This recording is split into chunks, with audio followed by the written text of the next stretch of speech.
Siyempre, kawawa din ako guys. Siyempre, mawalan ako ng love life. Ay!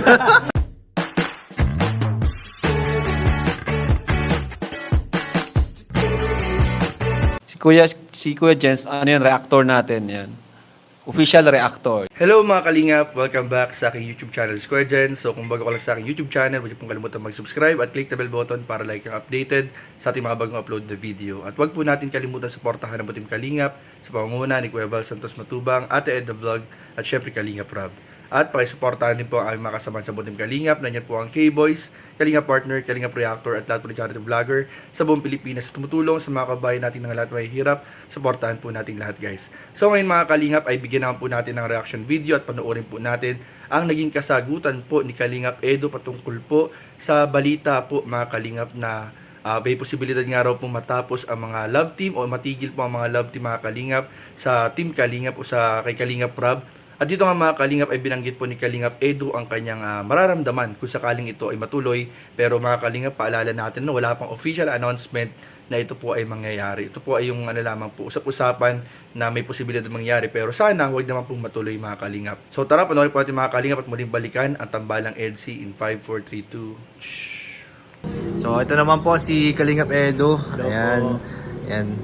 Bro, saglit lang to bro kasi kailangan ko lang marinig yung opinion mo dito sa mga kumakalat at sa mga naririnig natin na mukhang ano daw paano kung mawala ang mga love teams? Anong opinion mo dito? Anong epekto nito? Paano kung mawala ang mga love teams, maapektuhan sa akin o sa lahat? Sa iyo at sa lahat. Sa lahat. Siyempre, sa Kalingap, paano yan? Sobrang laking bagay niyan kasi ano po mahirap mag-maintain ng mga views. Yung isa yun.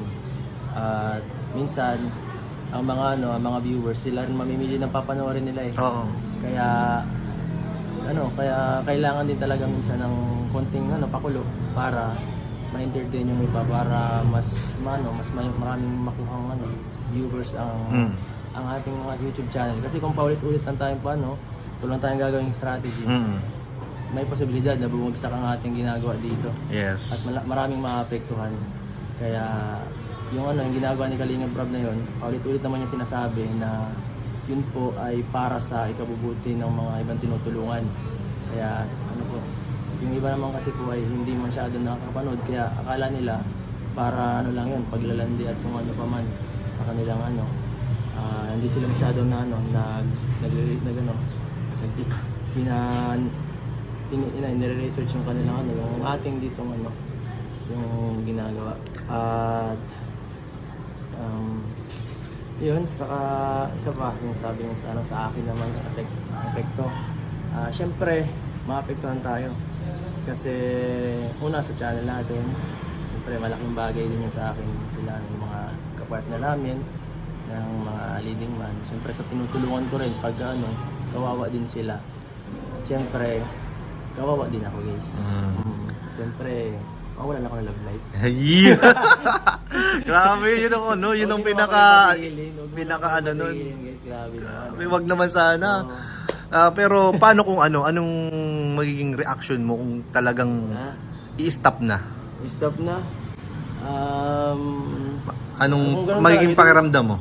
Hindi malulungkot talaga ako. Malulungkot din, pero off-cam na lang ang mangyayari niyan. Ay, grabe. Wala no choice na. Wala choice. Wala choice. Okay lang. Ang viewers lang medyo magtsatsaga lang sila na hindi na kami mapanood. Yun lang. Pakunti-kunti na lang siguro. Siguro pasilip-silip. Silip-silip sila. Pag kasi pag ganun, siyempre, solo vlog na lang ang mangyayari. Mahirap na. Oo. So, ayan.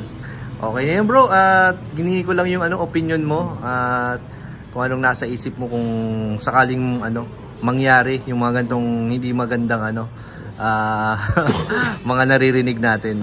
So maraming salamat bro. Salamat. Thank you Ganda mo. Uy. Sa bagay, injury ako. Hawak-hawakan mo ang kamay ko. Hi. Injury pala. Injury pala. Badiin ko to. Pero nag-alala ka? Alam mo. Maniniwala ako. Sinong di maalala? Pag Na ganun yung nangyari. Pag napahama kang iyong taong minamahal, ganun ba? Siyempre.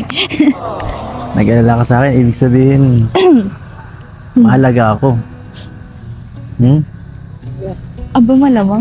Mahalaga ka. Mahalaga sa... Mahalaga Anong ka sa klaseng akin. mahalaga? Mahalagang ka, kaibigan, Mahalagang... mahalagang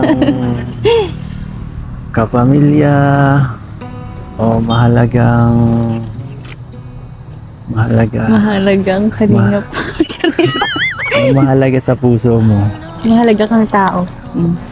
Ay ka na? Anong klase yun ba? Yung pang-couple? Ano? Ay, sarap. Sarap pag inaalagaan. Sarap ng ano. Sarap ma-comfort kanina. Ay. Sana nga. Medyo tinagal-tagalan mo pa. Tinagal-tagalan. Ang alin? Tatawa na ako kanina. Sabi ko, ba't walang sugat? Nasaan yung sugat nito? Nasa puso ko yung sugat. Pagalingin mo nga. Hindi ako nurse. Ay, buti na lang. Hindi ako nurse. Hindi ka na yung Hindi mata. ako yung hinimatay din. Hindi naman ako basta-basta hindi naman ako maingat naman ako eh. Tsaka ano pati baga. Saka, Kakakita pa lang natin ulit ng ganito yung vlog na ganito. Ganun yung mga ano ko. Hanap ka ako yan. um, sorry. Sorry kung pinag-alala kita. Hindi na mauulit. Baka ikaw, magmanti ka pa ha. Pag ikaw nagkasugat ng ganun, nako, di ko alam siguro gagawin ko. So ayun mga kalingap, at napanood nga po natin, ilang linggo na nga rin po mga kalingap na wala pong bagong upload sa Tambalang EDSI dahil siguro meron pong mga paghahanda rin na ginagawa para po sa mga pasabog sa nalalapit pong birthday ni Viancy sa darating na September. Pero patuloy po natin suportahan si Kalingap Edu, si Kalingap Rab, at syempre ang Tambalang EDSI mga kalingap sa mga paparating pa pong mga mangyayari mga kalingap. So nakita nga po natin doon sa interview ni Kuya Nel kay Kalingap Edu na magiging malungkot po, hindi lamang syempre si Kalingap Edu, pati po ang lahat ng sumusuporta at nagmamahal sa EDSI, at syempre po ang lahat po na sumusuporta sa Team Kalingap kung ang mga love team po ay medyo may hinto. So pero sana nga panalangin natin na ito po ay wag naman po matuloy kasi napakalaking bagay po ang nagagawa at naitutulong po ng mga love team, hindi lamang sa mga beneficiaries, kundi po pati po sa mga viewers, subscriber, at mga nanonood na nabibigyan po ng aliw, ng good vibes, nakikilig, na nakakatulong po sa kanilang mga pang-araw-araw din na mga pinagdadaanan. So sana po mga kalingap ay wag naman po matuloy na mahinto yung mga love team, lalo na yung mga kilalang kilala na at marami na sumusuportang mga love team mga kalingap. So yun lamang po, at maraming po salamat sa panonood. Please don't forget to like, comment, share, and subscribe sa ating mga video. Maraming po salamat. God bless. Bye-bye.